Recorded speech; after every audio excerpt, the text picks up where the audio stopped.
la persistente crisis de la democracia. La pregunta fundamental que guía esta intervención va a ser, bueno, ¿nuestro régimen en realidad es una democracia o es una oligarquía? Yo creo que ya estamos en condiciones de tratar de responder a una pregunta fundamental que yo creo que es muy interesante porque dependiendo del diagnóstico que hagamos, las respuestas serán unas u otras. Así que, bueno, voy a dividir en dos principalmente la intervención. Por un lado, voy a abordar por qué se está diciendo ahora desde la academia, pero también desde la política y a nivel popular, que quizá ante lo que estemos es ante formas de representación oligárquicas. Voy a tratar de sustentar esto, ¿no? Y luego, ¿por qué también algunos decimos que la respuesta que se está dando frente a la representación oligárquica no es una representación democrática, sino una representación elitista?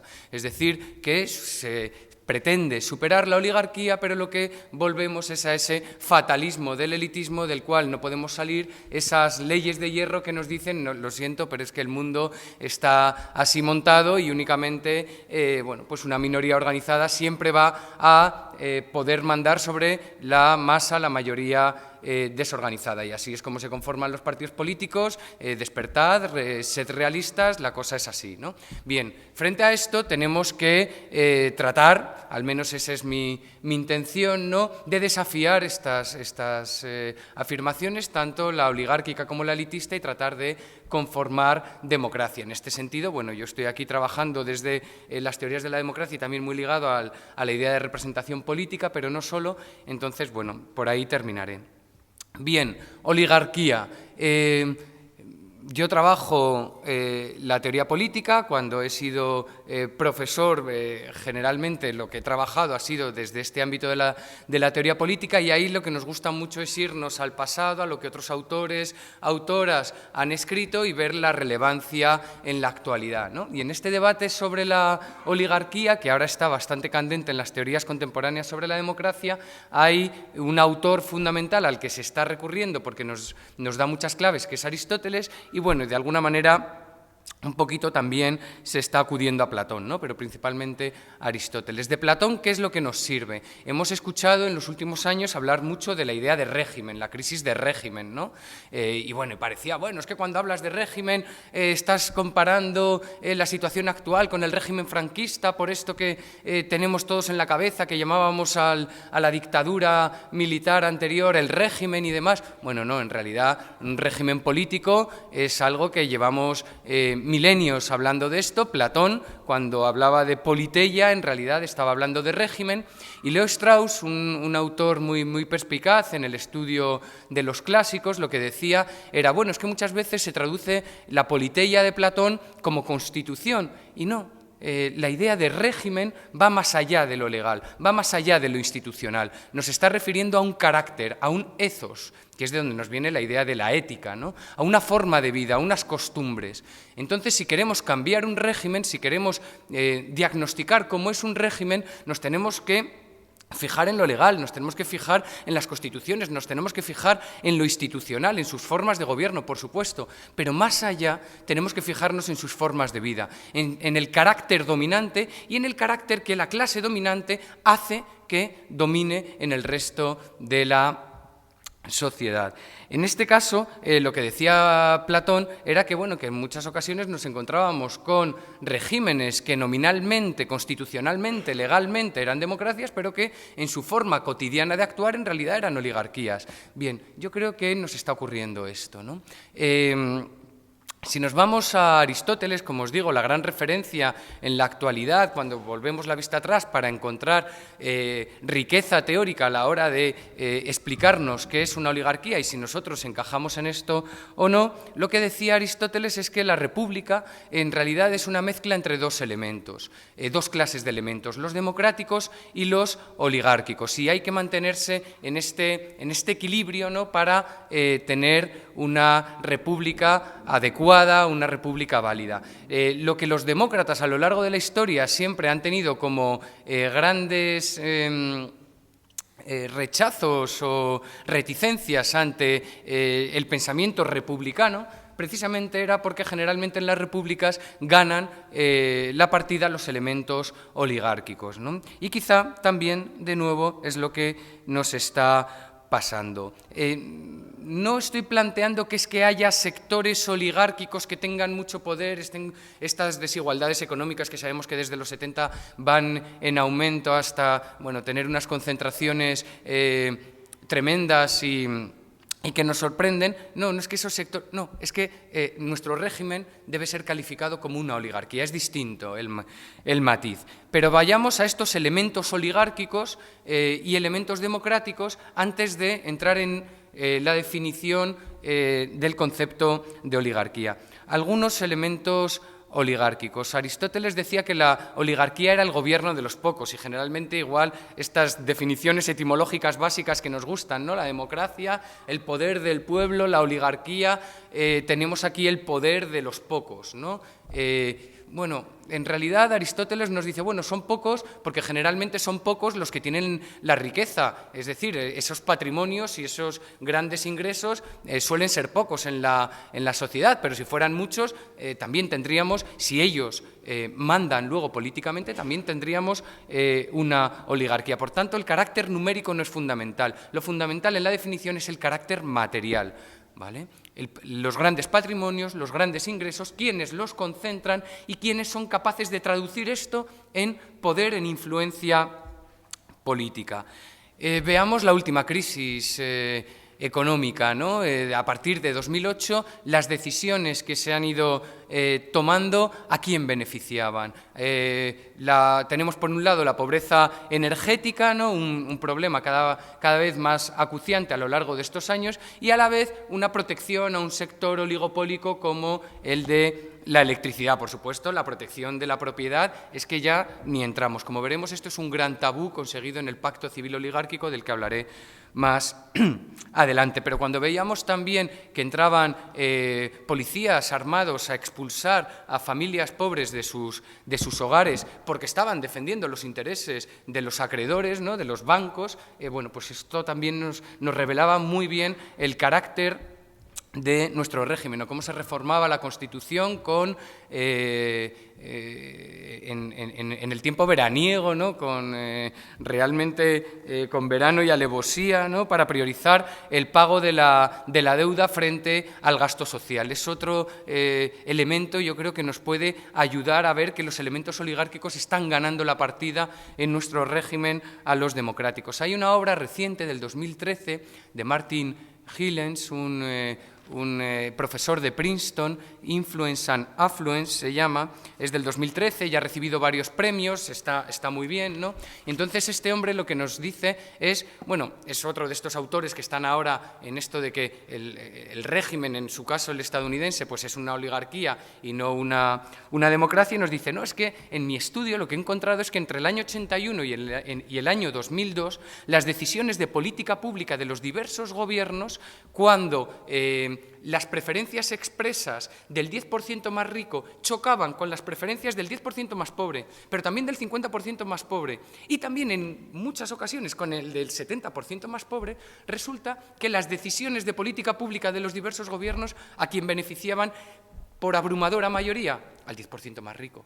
Únicamente el resto de estratos de la sociedad, de la población más pobre, veía respuesta en la política pública gubernamental cuando coincidían sus preferencias con las del 10% más rico. Dice, esto, que es un estudio que he hecho a lo largo de muchos años, que está aquí muy bien datado, etcétera, que, como os digo, ha sido premiado con varios premios grandes en la Academia Norteamericana, bueno, me lleva a la conclusión de que, lo siento, pero es que estamos en una oligarquía. No podemos hablar de democracia cuando los gobiernos lo que están respondiendo es a las preferencias expresas de los más ricos, ¿no? Pero elementos democráticos, vayamos a esos elementos democráticos que, en la opinión de muchos, en la mía también, están cada vez más debilitados. Casi siempre, para estos elementos democráticos que decimos, elecciones libres y competitivas y libertades, ¿no? Vemos que cuando se le achucha un poco al poder, esas libertades van para atrás. Ya lo hemos visto en nuestro país, la Ley de Seguridad Ciudadana, la Ley Mordaza, ¿no? Esa persistencia del artículo 315.3 sobre la criminalización en el Código Penal del derecho a huelga, bueno, varias cuestiones que hemos vivido de manera muy cercana estos años, ¿no? Pero las elecciones, vayamos a las elecciones. Recuerdo hace unos meses, ¿no?, en un acto, un chaval me decía, no, hablando de Siria y demás, me decía, no, pero es que hay una legitimidad democrática ahí de Bashar al-Assad porque ha habido elecciones, tal. Y yo, bueno, Assad está bombardeando a su población, cuidado, que es que porque haya elecciones aquí no podemos hablar de democracia, ¿no? Vamos a tratar de afinar bien los análisis. Entonces, si nos vamos también a la antigua Atenas, lo que vemos es que en las elecciones eran un elemento que se concebía tradicionalmente como algo oligárquico. Lo democrático era el sorteo, algo que se ha perdido, ¿no?, y que también ahora, de manera muy interesante, se está empezando a recuperar. ¿Por qué decían que era un elemento oligárquico? Porque para ser elegido necesitabas cierto apoyo monetario, cierto apoyo financiero para poder, bueno, pues hacer tus pequeñas campañas, ¿no?, y que la gente te conociese y demás. Ahora mismo pasa lo mismo. Atender a los grandes financiadores o a los grandes magnates de las empresas de comunicación sale mucho más rentable que atender al ciudadano medio. Eso lo estamos viendo, bueno, ahora con los de... con algunas cuestiones que están saliendo. Yo veía hace poco, ¿no?, que si se dice que Marine Le Pen estaba siendo financiada por Rusia y luego las políticas que ella defendía eran para este país, lo que vemos con los fondos de las campañas electorales, lo hemos visto en España con la corrupción, lo vemos a gran escala también en Estados Unidos, luego la política pública, por qué defiende lo que defiende, ¿no? Bueno, pues tiene que ver mucho con cómo están montadas las elecciones y luego los detalles electorales. Cuidado, que es que tal y como se hagan los sistemas electorales, la trampa está metida en la antigua Grecia. ¿Qué es lo que hacían? Bueno, vamos a pagar a los ricos por asistir a las asambleas, por ser jurados. Como pagamos a los ricos, pues los ricos tienen que ir, ¿no? Es que les vamos a sancionar. Les vamos a dar donde más les duele si no acuden. Y entonces todos los ricos iban. Los pobres, como no tenían sanción, bueno, pues eso era generalmente un truco oligárquico. Nosotros tenemos muchos trucos de estos, ¿no? Lo vemos en nuestro sistema electoral, la falta de proporcionalidad, las fórmulas electorales que se usan, las barreras de entradas, el no dejar votar a los inmigrantes, que generalmente son el estrato de población, además, más pobre en nuestra sociedad, lo que ha pasado con los emigrantes y lo que está denunciando la marea granate más allá de nuestras fronteras, etcétera, etcétera. Las circunscripciones, bueno, hay muchos detalles que le pierden ese carácter democrático a nuestras elecciones. Pero luego lo que otros estudios también están hallando es que la desigualdad económica tiene un fuerte componente negativo sobre el interés político y la participación política de los más pobres. Algo que habíamos pensado, hay unas teorías que se llaman del conflicto en este campo, ¿no?, y que dicen, bueno, cuanta más desigualdad económica, la gente pues se enfadará más, se unirá y hará de contrapeso frente a esto. Y las elecciones podrán ser un contrapeso frente a esta desigualdad. Bien, lo que se está demostrando en estos últimos años es que no está pasando eso. Hay un cierto efecto desaliento. Las capas más pobres de las sociedades están diciendo, bueno, pues sí, es que en este juego no nos interesa participar porque no nos dan respuesta, porque nunca nos dan respuesta y a la vez, bueno, pues se nos crean una serie de barreras, ¿no? Las elecciones no están ejerciendo de contrapeso democrático frente al avance de las desigualdades y frente al fortalecimiento de la oligarquía.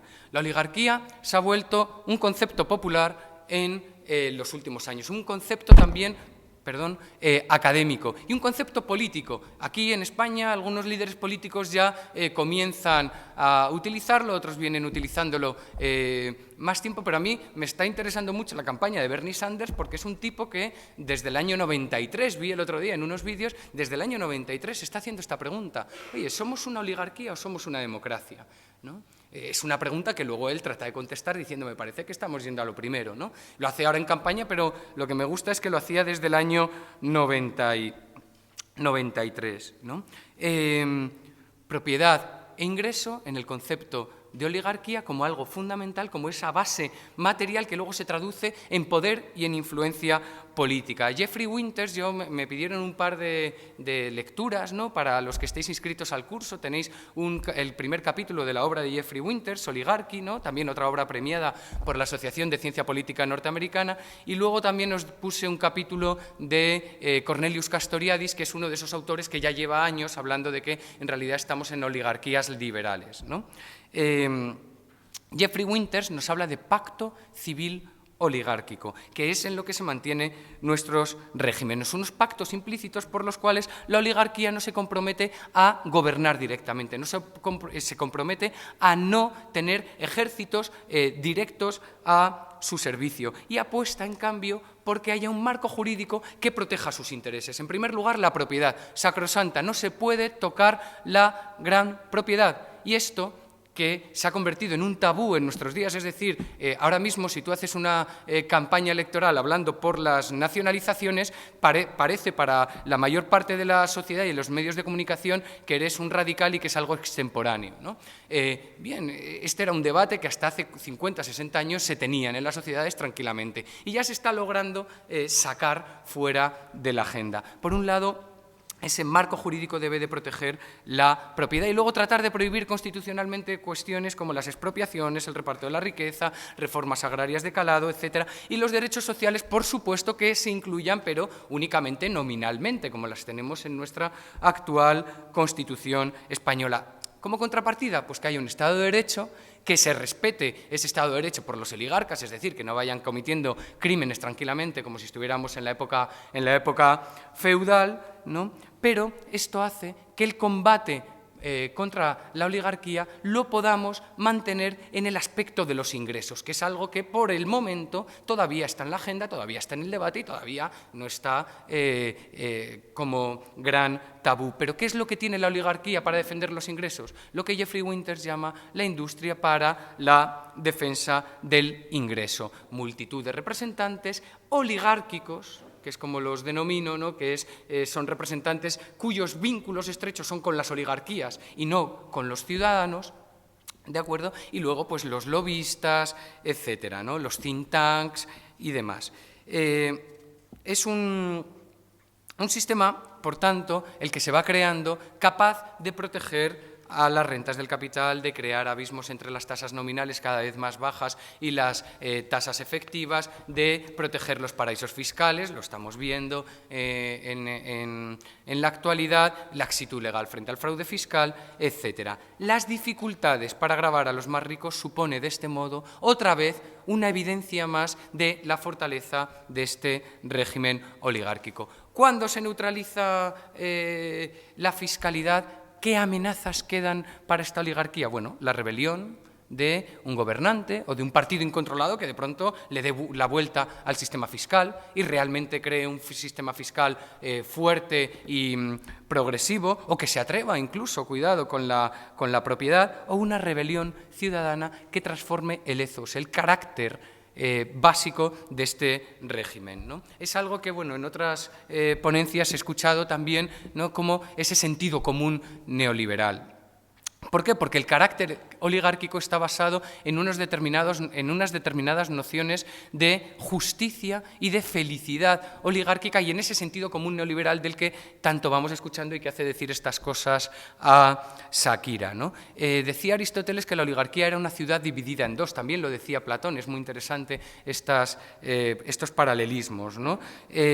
¿Qué es una ciudad dividida en dos? Una ciudad vuelta contra sí misma, una ciudad donde los ricos contra los pobres están enfrentados. Y hay una ciudad de los ricos y hay una ciudad de los pobres, de amos contra esclavos. Por eso Aristóteles decía que la democracia era el gobierno de los libres, porque no estábamos en esa ciudad dividida en dos de amos contra esclavos. Y aquí es fundamental que domine el concepto de justicia oligárquico. ¿Cuál es ese concepto de justicia? Es el concepto que nos dice que lo justo es que los desiguales, los privilegiados, dominen sobre el resto. Y aquí viene también el concepto de arrogancia oligárquica, que es, bueno, nosotros, como tenemos el dinero, tenemos la formación, tenemos los recursos, somos los que justamente tenemos que mandar. Los pobres, y aquí hay una arrogancia clasista evidente, no tienen ni idea. ¿Cómo les vamos a dar el gobierno? Esto de que han dicho ahora, ¿no?, de Ada Colau, que si es una pescadera o no sé qué, ¿no? Bueno, ¿cómo van a poder ellos gobernar y ellas gobernar, ¿no? Si aquí realmente los que sabemos y los que tenemos la formación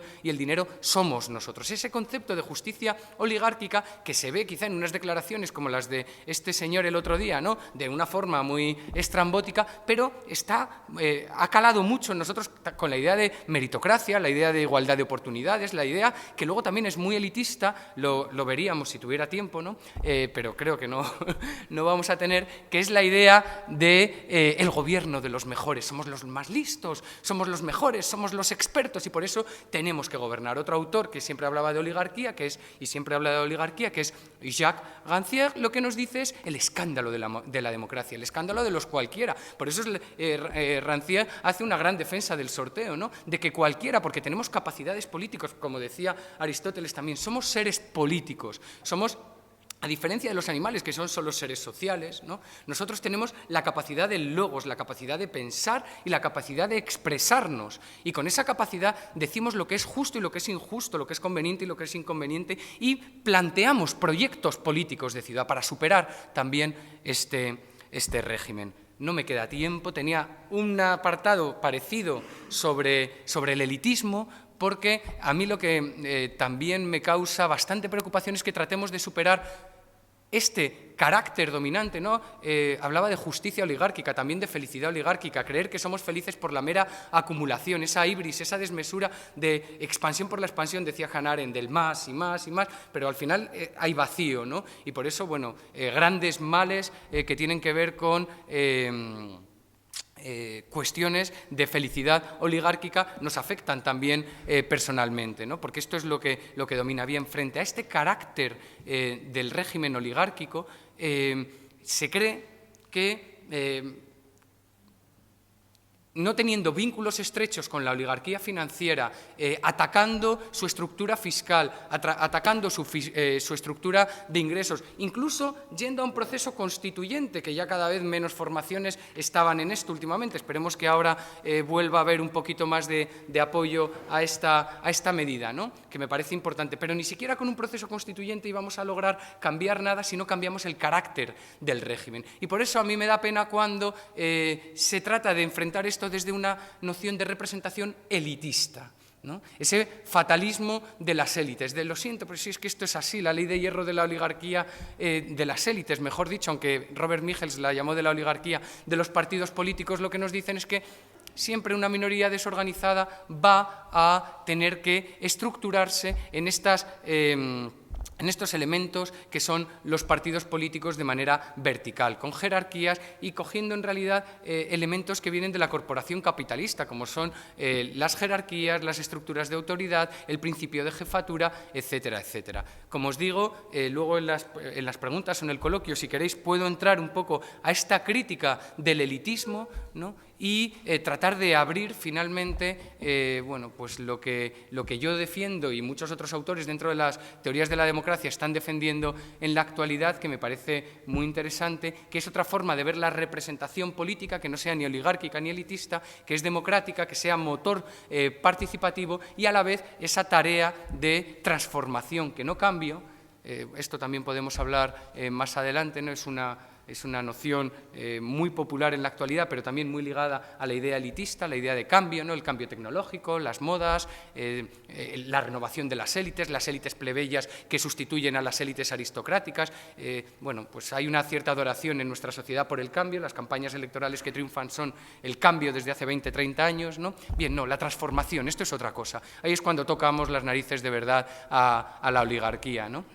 Bien, pues frente a esto, tratar de apostar por la democracia, por la transformación democrática y el reparto del poder y otra concepción del poder, que otra cosa que también podríamos hablar es ese concepto de poder que tenemos en la actualidad y que yo creo que es otro debate interesante.